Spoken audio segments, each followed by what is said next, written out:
दोस्तों, आज बात करेंगे उस समझौते की जिसने पूरी दुनिया का ध्यान भारत और अमेरिका की ओर खींच लिया है। एक ऐसा समझौता जो सिर्फ रक्षा से जुड़ा नहीं बल्कि रणनीति, व्यापार और ताकत के उस नए समीकरण का प्रतीक है जिसे 21वीं सदी की दुनिया समझने की कोशिश कर रही है।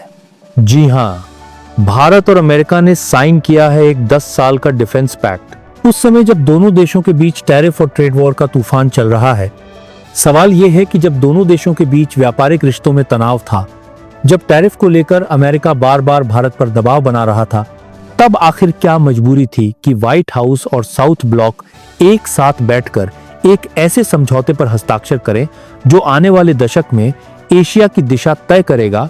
क्या यह अमेरिका की रणनीति है चीन को रोकने की, या फिर भारत का कूटनीतिक मास्टर स्ट्रोक जो वॉशिंगटन को दिल्ली के और करीब ले आया? और क्या इस डिफेंस डील के पीछे सिर्फ हथियारों का सौदा है, या फिर उसमें वो भरोसा छिपा है जो दो लोकतंत्रों को वैश्विक सुरक्षा के नए अध्याय में जोड़ता है? सबसे पहले बात करते हैं इस डिफेंस पैक्ट की नींव की। ये कोई अचानक हुआ समझौता नहीं था, बल्कि पिछले 6 साल से इसके बीज बोए जा रहे थे। 2018 में जब भारत और अमेरिका ने CMMCSA यानी कॉमकासा यानी communications compatibility and security agreement sign किया था, तभी तय हो गया था कि आगे चलकर दोनों देशों के बीच तकनीक, डेटा और हथियार साझेदारी का दायरा बढ़ेगा। और अब जो 10 साल का डिफेंस पैक्ट साइन हुआ है वो उसी सिलसिले की अगली कड़ी है। इस समझौते के तहत भारत को अमेरिका के उन्नत डिफेंस टेक्नोलॉजी प्लेटफॉर्म्स तक एक्सेस मिलेगा, जिसमें शामिल हैं फाइटर जेट्स के engine, drone technology, cyber security system और आर्टिफिशियल इंटेलिजेंस आधारित सर्विलांस नेटवर्क। लेकिन सवाल ये है कि ये समझौता अमेरिका के लिए क्या मायने रखता है? क्या ये चीन के खिलाफ भारत को एक रणनीतिक साझेदार के रूप में इस्तेमाल करने की कवायद है, या फिर अमेरिका अब सच में भारत को अपने बराबरी के सहयोगी के रूप में देख रहा है? अगर हम इतिहास की तरफ लौटें तो देखेंगे कि 1998 के परमाणु परीक्षण के बाद अमेरिका ने भारत पर प्रतिबंध लगाए थे, लेकिन आज वही अमेरिका भारत को अपना भरोसेमंद सुरक्षा साझेदार मानता है। इस सफर में भारत ने एक बात साफ कर दी, वो किसी के भी दबाव में नहीं झुकेगा। भारत ने रूस से S-400 मिसाइल सिस्टम खरीदा तो अमेरिका ने कात्सा कानून के तहत धमकी दी, लेकिन भारत ने कहा हम अपनी सुरक्षा नीतियां वॉशिंगटन या मॉस्को के लिए नहीं बल्कि दिल्ली के हित में बनाते हैं। और शायद यही आत्मनिर्भर और आत्मविश्वासी भारत है जिसने अमेरिका को भी अपनी नीति बदलने पर मजबूर कर दिया। अब सवाल उठता है कि जब ट्रेड टैरिफ का तूफान दोनों देशों के बीच चल रहा है, तब ये रक्षा सौदा कैसे हुआ? आपको याद दिला दूं कि अमेरिका ने कुछ महीनों पहले भारत के इस्पात और एल्यूमिनियम पर भारी टैरिफ लगाए थे। जवाब में भारत ने भी अमेरिकी उत्पादों पर शुल्क बढ़ा दिए। व्यापारिक रिश्ते तनावपूर्ण थे, लेकिन रक्षा साझेदारी गहराती जा रही थी। इसका जवाब हमें प्रधानमंत्री मोदी और राष्ट्रपति ट्रंप से लेकर अब जो बाइडेन तक की डिप्लोमेटिक केमिस्ट्री में मिलता है। दोनों देशों को एहसास हो गया है कि आर्थिक प्रतिस्पर्धा एक बात है, लेकिन सुरक्षा के मोर्चे पर सहयोग जरूरी है, खासकर तब जब इंडो पैसिफिक में चीन की बढ़ती दखलंदाजी अमेरिका और भारत दोनों के लिए खतरे की घंटी है। इसीलिए भले ही ट्रेड टेबल पर मतभेद हों, डिफेंस टेबल पर भरोसा बढ़ रहा है। अब देखिए, इस समझौते का समय भी बहुत मायने रखता है। पाकिस्तान में राजनीतिक अस्थिरता है, चीन ताइवान के खिलाफ सैन्य तैयारियां बढ़ा रहा है, रूस यूक्रेन युद्ध ने ऊर्जा बाजारों को हिला दिया है। ऐसे में भारत और अमेरिका का साथ आना एक संकेत है। एशिया का पावर बैलेंस अब बदल रहा है और इसमें भारत की भूमिका निर्णायक होगी। भारत आज सिर्फ एक मार्केट नहीं बल्कि एक सुरक्षा प्रदाता के रूप में उभरा है, और अमेरिका जानता है कि अगर उसे इंडो पैसिफिक में अपनी मौजूदगी बनाए रखनी है तो उसे भारत के साथ खड़ा होना ही होगा। लेकिन क्या ये साझेदारी पूरी तरह भरोसे की है, ये सवाल इसलिए क्योंकि अमेरिका के इतिहास में साझेदारी का मतलब कई देशों के लिए निर्भरता बन गया। अमेरिका ने कभी पाकिस्तान को भी मुख्य सहयोगी कहा था, लेकिन कुछ ही सालों में वही पाकिस्तान आतंकवाद का गढ़ बन गया। क्या भारत भी उस रास्ते पर जा सकता है? जवाब है नहीं, क्योंकि भारत का सिस्टम किसी भी विदेशी ताकत को अपने अंदर की नीतियों पर असर डालने की अनुमति नहीं देता। भारत ने हमेशा अपने हितों के हिसाब से फैसला किया है। यही वजह है कि जब अमेरिका चाहता था कि भारत यूक्रेन के मामले में रूस के खिलाफ बोले, भारत ने कहा हम शांति के पक्षधर हैं, किसी के खिलाफ नहीं। देदोस के भारत। अब आइए समझते हैं कि इस डिफेंस पैक्ट का असली फायदा भारत को कैसे मिलेगा। सबसे पहले टेक्नोलॉजी ट्रांसफर। अमेरिका ने पहली बार भारत के साथ जेट इंजन बनाने की तकनीक शेयर करने पर सहमति जताई है। इसका मतलब ये कि अब भारत के फाइटर जेट्स में मेड इन इंडिया इंजन लगेंगे, न कि विदेशी कंपनियों पर निर्भरता होगी। दूसरा फायदा, ड्रोन और एआई सिस्टम्स। भारत अब अमेरिका के साथ मिलकर हाइब्रिड वारफेयर के लिए स्मार्ट डिफेंस सिस्टम्स विकसित करेगा। तीसरा, संयुक्त सैन्य अभ्यास और डाटा शेयरिंग। अब भारत और अमेरिका के सैटेलाइट, नेवी और एयरफोर्स यूनिट्स के बीच रियल टाइम इंफॉर्मेशन शेयरिंग संभव होगी। इससे बॉर्डर पर चीन की हर हरकत पर भारत की नजर और तेज होगी। लेकिन इस साझेदारी के पीछे छिपी एक और कहानी है, और वो है राजनीतिक संतुलन की कहानी। भारत जानता है कि अमेरिका के साथ नजदीकी बढ़ाने का मतलब है रूस को नाराज करने का खतरा, लेकिन भारत ने एक बार फिर संतुलन बनाए रखा है। यही भारत की ताकत है, जो वॉशिंगटन के साथ हाथ मिलाता है पर मॉस्को से दूरी नहीं बनाता।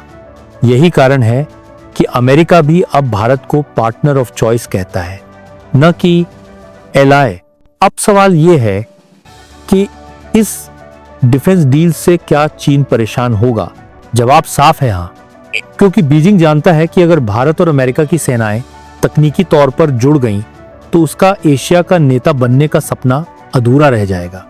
चीन पहले ही क्वाड समूह यानी भारत, अमेरिका, जापान और ऑस्ट्रेलिया से परेशान है, और अब 10 साल का ये रक्षा समझौता क्वाड को एक स्थायी सैन्य ढांचे में बदल सकता है। इस समझौते के बाद भारत के लिए 3 बड़े दरवाजे खुल गए हैं। पहला, डिफेंस इंडस्ट्री में निवेश का। अब अमेरिकी कंपनियां भारत में लोकल प्रोडक्शन यूनिट्स लगाएंगी, जिससे भारत न सिर्फ खुद के लिए हथियार बनाएगा बल्कि एक्सपोर्ट भी करेगा। दूसरा दरवाजा, रोजगार और स्किल डेवलपमेंट का। आने वाले 5 सालों में रक्षा क्षेत्र में करीब 5 लाख नए रोजगार बनने का अनुमान है। और तीसरा, टेक्नोलॉजी स्वावलंबन का। अब भारत अपनी डिफेंस टेक्नोलॉजी को दूसरों पर निर्भर किए बिना आगे बढ़ा सकेगा, और यही असली आजादी है, आत्मनिर्भर भारत की असली तस्वीर ही। लेकिन दोस्तों, ये सब इतना आसान भी नहीं है। अमेरिका कभी बिना अपने हित के कुछ नहीं करता। वो जानता है कि भारत का बाजार दुनिया का सबसे बड़ा रक्षा बाजार बन रहा है, और वो इसमें अपनी मौजूदगी सुनिश्चित करना चाहता है। सवाल यह है कि क्या भारत इस समझौते में अपनी शर्तों पर टिका रह पाएगा? जवाब फिर वही है हाँ, क्योंकि भारत तब वो देश नहीं रहा जो दबाव में झुक जाए, बल्कि वो देश है जो बातचीत की मेज पर अपनी शर्तों के साथ बैठता है। यही कारण है कि इस समझौते में भारत ने अपने हितों को सर्वोच्च रखा है। अब अमेरिका के लिए भी ये साझेदारी कम अहम नहीं। अमेरिका को पता है कि एशिया में चीन की बढ़ती ताकत को रोकने के लिए उसे भारत की जरूरत है। वॉशिंगटन ये भी जानता है कि भारत के पास भूगोल का वो फायदा है जो किसी और देश के पास नहीं। हिंद अमेरिका के साथ से आबाद के बोरी बात की सातूर, अब भारत के पास के सातूर के पास महासागर, मलक्का जलद मरुमध्य और दक्षिण एशिया का वो क्षेत्र जहां से पूरी दुनिया की ऊर्जा आपूर्ति गुजरती है। अगर भारत इस क्षेत्र में अपनी रणनीतिक पकड़ बनाए रखता है, तो अमेरिका को चीन के प्रभाव को सीमित करने में मदद मिलेगी। यही वजह है कि इस डिफेंस पैक्ट में केवल हथियारों की बात नहीं, बल्कि साझा सैन्य रणनीति और इंफ्रास्ट्रक्चर डेवलपमेंट की भी बात की गई है।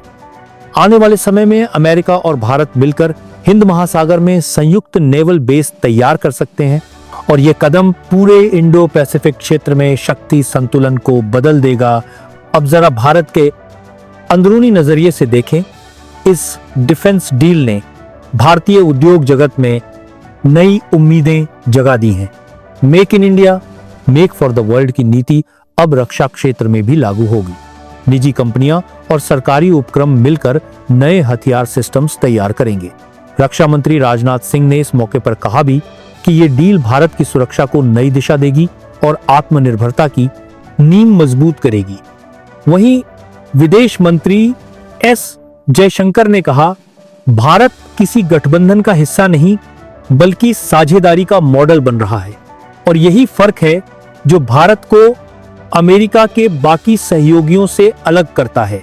अब बात करते हैं उस असर की जो इस समझौते के बाद दुनिया में दिखेगा। जापान, ऑस्ट्रेलिया और दक्षिण कोरिया जैसे देश पहले से ही भारत अमेरिका डिफेंस साझेदारी का स्वागत कर रहे हैं, क्योंकि वो जानते हैं कि अगर भारत मजबूत होता है तो एशिया में स्थिरता बढ़ती है।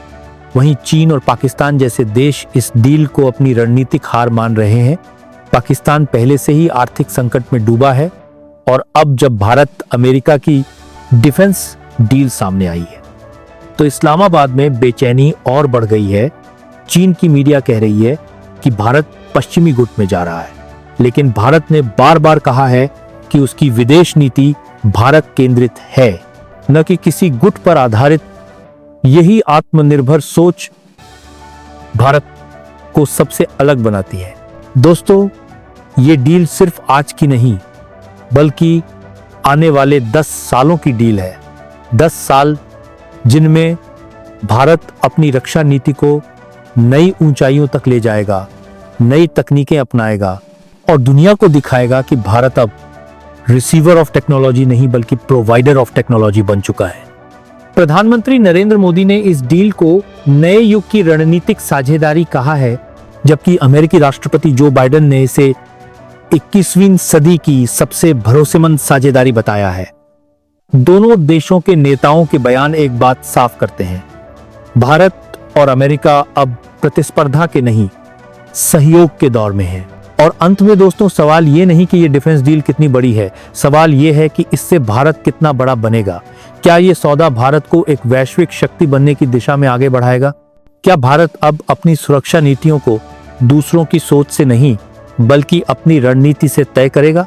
अगर आपको आज की ये गहराई भरी कहानी पसंद आई हो तो इस वीडियो को लाइक जरूर कीजिए, कमेंट करके बताइए कि आप भारत अमेरिका साझेदारी को कैसे देखते हैं और सब्सक्राइब करिए हमारे चैनल को ताकि हम आप तक ऐसी ही और गहराई भरी सच्चाइयां पहुंचा सकें, क्योंकि हम लाते हैं वो बातें जो सब जानते हैं पर कोई कहता नहीं। मैं हूं रजत शर्मा और आप देख रहे हैं ANT न्यूज़। नमस्कार।